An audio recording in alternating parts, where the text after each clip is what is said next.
दुआ कैसे तकदीर बदल देती है। दुआ जो है ये हमारी ज़िंदगी को चेंज कैसे करती है। दुआ में जो है तासीर है, दुआ से आप अपने हर काम पूरे करवा सकते हैं।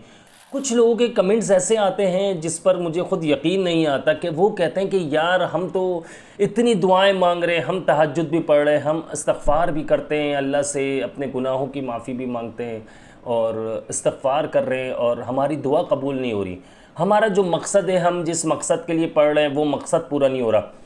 देखिए मैं आपको एक बात बताऊं, बहुत सुकून वाली वीडियो है। इस बात को देखिए, इस चीज़ को, इस वीडियो को जहन में बिठाइएगा। आप लोग अगर मेरी वीडियोस को देखते तो इस चीज़ को समझें, मेरा कहने का मकसद क्या है, मैं समझाना क्या चाह रहा हूँ, इस चीज़ को समझें। दुआ जो है ना, ये याद रखिएगा, दुआ आपके हर काम आसान बना देती है। आपकी जो सोच होती है, आप जो चाहते हैं वो अल्लाह के फजलो करम से पूरा हो जाता है। देखिए अल्लाह के फजलो करम से हर काम होता है। इस चीज़ को सबसे पहले आपने इस चीज़ को जहन में बिठा लेना है कि अल्लाह के फजलो करम से पूरा होता है। अब बात यह आ जाती है कि यार दुआ हम मांगते हैं लेकिन दुआ कबूल नहीं होती। सबसे पहले मायूसी निकाल दीजिए। मायूसी नंबर 2 पर, मायूसी कुफ्र है। ये इंसान का ईमान ख़राब कर देती है। इस इंसान के ईमान को ख़त्म करने की नौबत तक आ जाती है कि इंसान का ईमान ख़त्म होने की उस तक पहुंच जाता है। तो इसलिए मायूसी छोड़ दीजिए। मोमिन जो है वो मायूसी नहीं, यानी कि मायूस नहीं होता कभी भी। मायूसी इंसान को जो है, देखिए हमारा इस्लाम मायूसी का क्यों मना करता है, कुफ्र का क्यों कहा गया। देखिए बहुत सारी वजूहात है। मैं आपको एक दो वजूहात बताता हूँ, एक दो वजह बताता हूँ, एक दो रीज़न्स जो है ऐसे हैं कि मायूसी जो है वो इंसान को किसी भी काम में हो, अगर इस्लाम की अगर हम बात ना करें तब भी मायूसी जो है आपको टेंशन में डाल देती है। मायूसी आपको एंजाइटी में ले जाती है। मायूसी आपको डिप्रेशन में ले जाती है। आज पाकिस्तान की अगर बात करूं, मैं इंडिया की बात करूं, बांग्लादेश की बात करूं, अगर इन 3-4 यानी सऊदी अरबिया और वहाँ की तो छोड़ ही दो अभी, लेकिन अगर मैं इन 3 कंट्रीज़ की अगर बात करता हूँ तो आप ये देखें कि वहाँ पर पाकिस्तान की अगर मैं अभी फ़िलहाल बात करूँ, तकरीबन 8 करोड़ से ऊपर, अभी जो रिसर्च हुई है रिसेंटली अगस्त की बात बता रहा हूँ, 8 करोड़ से ऊपर के जो मर्द हैं वो इस वक्त डिप्रेशन में है, एंजाइटी में। उसकी वजह क्या है? हमारा रोज़गार नहीं है, हमारी टेंशन्स इतनी बढ़ चुकी है। रोज़गार है तो यानी कि जॉब्स हैं लेकिन इतनी ज़्यादा सैलरी नहीं है, तनख्वाहें इतनी ज़्यादा नहीं है कि बंदा सरवाइव कर सके। एक रेंट पर रहने वाला बंदा वो इस वक्त समझ लीजिए बिल्कुल एंजाइटी पेशेंट बन चुका है, डिप्रेशन में जा चुका है। उसकी वजह ये, अगर उसकी 50,000 सैलरी है, पाकिस्तान की बात कर रहा हूँ, तो पाकिस्तान की जो इस वक्त मईशत जो है बहुत बुरी तरह से तबाह हो चुकी है। वो बंदा इस वक्त डिप्रेशन में आ रहा है। वो किस तरह से अपने घर का रेंट पे करे, बच्चों की स्कूल की फ़ीस पे करे, अपने घर का अखराजात देखे, घर का ग्रॉसरी का सामान का जो आता है वो देखे, राशन वगैरह जो है, या घर के बिल्स, यूटिलिटीज़ वगैरह बिल की बात कर रहा हूँ, वो भरें, या इसके अलावा अगर कोई दुख बीमारी परेशानी आ जाए तो वो। अगर आप कभी, आपका देखिए मेरी बात, मैंने कहा ना ये बहुत सुकून वाली वीडियो, तो इसको गौर कीजिएगा मैं जो कहना चाह रहा हूँ। अगर आप कभी मेडिकल स्टोर जो होता है हमारा, जहाँ से मेडिसिन्स मिलती है, फार्मेसी जिसे कहते हैं हम, वहाँ पर जाकर खड़े हो जाएं। आप ये देखें कि महीने के स्टार्ट की बात कर रहा हूँ मैं, आप ये पहली तारीख से लेकर, फर्स्ट से लेकर 10 तक, यानी पहली से लेकर 10 तारीख तक, आप कभी किसी कोई मेडिसिन लेने के लिए जाए, आपको एक चीज़ नज़र आ जाएगी। बहुत सारे लोग ऐसे होंगे जिनकी, जो इस बारी मेरी इस बात से एग्री करेंगे कि महीने की, जिस तरह से महीने की ग्रॉसरी आती है ना लोगों की, ऐसे ही अब मेडिसिन आने लगी है मेडिकल स्टोर से। इतना ज़्यादा रश रहने लगा है, जो मेडिकल स्टोर खुलता है उसका यानी कि फ़ायदा होना शुरू हो जाता है। बहरहाल होता ये कि मेडिसिन्स जो है ना वो ज़िंदगी का हिस्सा बन चुकी है हमारी। जिस तरह हम खाना खाते हैं इस तरह मेडिसिन्स लेनी पड़ रही है।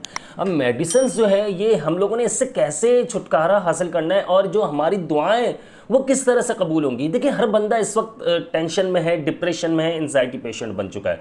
आपने करना क्या है कि अल्लाह ताला से जब दुआ करें तो अल्लाह ताला से नंबर 1 आप देखें। मैं आपको सबसे पहले चीज़ बताऊं, मैं अपनी ज़िंदगी का मकसद बताता हूं। ऐसा नहीं है कि मैं डिप्रेशन में नहीं आता हूं, ऐसा नहीं है कि कोई और इस्लामिक स्कॉलर्स जो हैं वो डिप्रेशन में नहीं आते, एंजाइटी में नहीं आते। भाई ज़िंदगी में सब आते हैं, ऐसा कोई भी नहीं है। लेकिन देखिए उसके तोड़ जो है ना हमें खुद निकालना पड़ता है।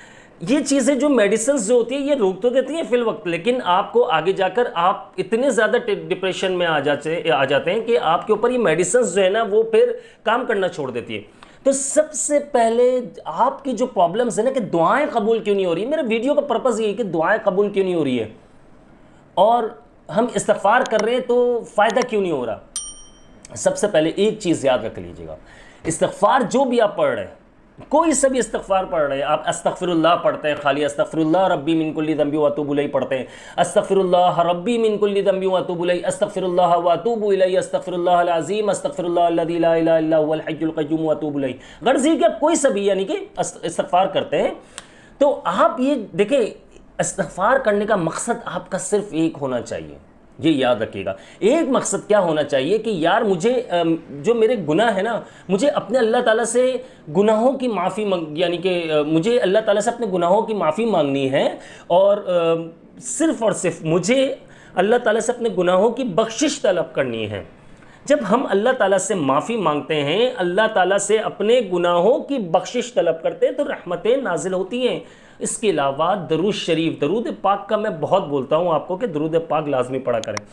अब आपको दिन की शुरुआत जो है, बहुत से ऐसे लोग हैं जो कमेंट्स आते हैं मेरे पास, ये सबसे पहला मसला हल हो चुका है कि आपने इस्तिग़फ़ार जो है ना ये 5 करोड़ 10 करोड़ रुपए के लिए नहीं करना। आपने इस्तिग़फ़ार जो करना है वो अल्लाह ताला से अपने गुनाहों की माफ़ी मांगने के लिए करना है। आपने अल्लाह ताला से बख्शिश तलब करनी है। आप जो ऐसे बहुत सारे गुनाह, आपको लगेगा मैं गुनाह नहीं करता हूँ या नहीं करती हूँ, लेकिन बाज़ ऐसे गुनाह हैं जिन हमें लगता नहीं है कि हमने गुनाह किया है। ऐसे बहुत सारे गुनाह हैं, लेकिन जब हम अल्लाह ताला से माफ़ी मांगते तो जो अनजाने में गुनाह हुए होते हैं उसकी भी माफ़ी हो जाती है, उसकी भी तलाफ़ी अल्लाह पाक कर देता, यानी उसके भी माफ़ कर देता, वो भी गुनाह माफ़ हो जाते हैं हमारे। अब दिन की शुरुआत जो है ना ये अच्छे तरीके से करें, आप हमेशा फ्रेश रहेंगे, ये हमेशा याद रखिएगा। सबसे पहले मैंने आपको बताया हुआ तीसरा कलमा ये लाजमी रखें, फजर की नमाज लाजमी पढ़ें, तीसरा कलमा जो है वो लाजमी पढ़ें, एक तस्बीह लाजमी रोज़ाना पढ़ें, इसके बाद एक इस्तिग़फ़ार की पढ़ें और एक दरूद शरीफ की पढ़ें। ये आपकी समझ लें कि दिन की शुरुआत ऐसे प्रॉपर तरीके से हो जाती है कि आप बिल्कुल फ्रेश होने लग जाते हैं। आप इतने फ्रेश होते हैं कि आपको समझ में नहीं आता कि यार आज क्या बात है, मैं इतना फ्रेश हूँ। आप चाहे ऑफिस जा रहे हो, चाहे अपनी शॉप पर जा रहे हो, या चाहे किसी मीटिंग्स आपकी हैं उसे अटेंड करने जा रहे हो, लेकिन आप बहुत ज़्यादा फ्रेश हो जाएंगे। ये दिन की शुरुआत आपकी अच्छी हुई तो पूरा दिन अच्छा निकलता है, ये आप भी खुद मानते होंगे इस चीज़ को। तो दिन की शुरुआत लाजमी आपने अच्छे से करनी है। इस्तिग़फ़ार जो है ना सिर्फ अल्लाह ताला से गुनाहों से, अल्लाह ताला से आपने माफ़ी मांगनी है गुनाहों की, अपने अल्लाह ताला से बख्शिश तलब करनी है। अब हम जो है, हम 10 करोड़ चाहिए, हमें गवर्नमेंट जॉब चाहिए, हमें दूसरी चीज़ें चाहिए, ये चीज़ें अपनी दुआओं में मांगनी है। इस्तिग़फ़ार और दरूद शरीफ, तीसरा कलमा, ये आपकी ज़िंदगी को बिल्कुल चेंज कर देता है। लाइक मैं ये कह सकता हूँ इसको इस तरह से, मैं अपने ऊपर अगर रखकर बात करूँ, जो मैंने एक्सपीरियंस, जो मेरा एक्सपीरियंस है, जो मैंने एक्सपेरिमेंट किया कि यार ये बिल्कुल लाइफ को जो है ना पलट देता है, बिल्कुल चेंज कर देता है। यानी कि आप, एक मिसाल है, अगर मुझे किसी को 1 करोड़ रुपया देना है ना, कल देना है, लेकिन मैं अल्लाह के फजलो करम से डिप्रेशन, भले नहीं है मेरे पास, नहीं है पैसे, लेकिन अल्लाह के फजलो करम से मैं टेंशन में नहीं आऊँगा, डिप्रेशन में नहीं आऊँगा। ज़रूर थोड़ी सी टेंशन होगी, हर इंसान को होती है, लेकिन मैं टेंशन डिप्रेशन में इतना ज़्यादा नहीं आऊँगा कि बीमार हो जाऊँ, मेडिसिन लेने पर मजबूर हो जाऊँ या बेड से लग जाऊँ। दूसरा ये कि आपने हस्बी अल्लाहु ला इलाहा इल्ला हुवा अलैहि तवक्कलतु व हुवा रब्बुल अर्शिल अज़ीम, ये सुबह शाम 7 मरतबा पढ़ा करें। इस पर वीडियो बनाई हुई है, चाहे तो आप देख सकते हैं। लेकिन मैंने जो मकसद बताया, देखें ज़िंदगी चेंज ही ऐसी होगी आपकी। आपने ज़िंदगी चेंज करने के लिए दिन की शुरुआत अच्छे से कर लेनी। जब दिन की शुरुआत अच्छे से होगी, आप फ्रेश होगे, तो आपकी चीज़ें जो है, आपके मामलात खुद ही बेहतर होने लग जाएंगे। और दूसरा ये, लोग ये कहते हैं कि यार मैं इतने महीनों से इस्तिग़फ़ार कर रहा हूँ लेकिन मेरी जॉब नहीं लगी, मेरे साथ ये मामलात है, ये। यार भाई आप इस्तिग़फ़ार करो, अल्लाह पाक नवाजेगा, रहमत के दरवाज़े खोलेगा आप पर, रिज़्क़ के दरवाज़े खोलेगा। लेकिन अल्लाह ताला ने दुनिया में हमें भेजा है मेरे दोस्तों, तो हमें असबाब इख्तियार करने का हुक्म है। मैं अगर सामने एक प्लेट रख दूँ खाने की और मैं इस्तिग़फ़ार की तस्बीह पढ़ता रहूँ, मैं कहूँ ये मेरे मुँह में आ जाए, पॉसिबल है? नहीं है। आप भी समझते हैं अल्लाह ताला ने अक़ल और शऊर दिया है, सबको दिमाग दिया है। ये मैं इसलिए इतनी समझाने वाली वीडियो बना रहा हूँ कि आप लोगों की समझ में आ जाए इस चीज़ को।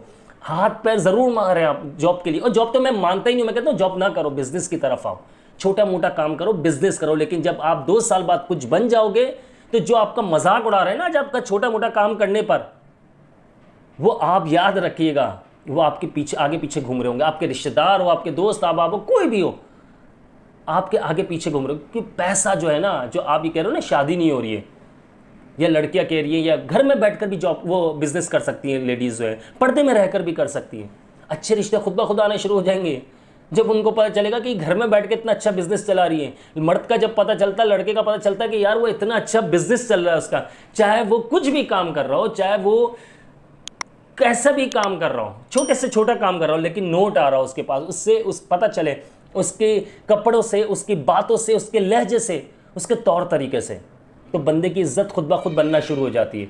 मुझे अपनी ख़ास दुआओं में याद रखिएगा।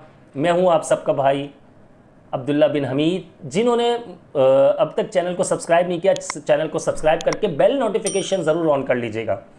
अस्सलामु अलैकुम व रहमतुल्लाह।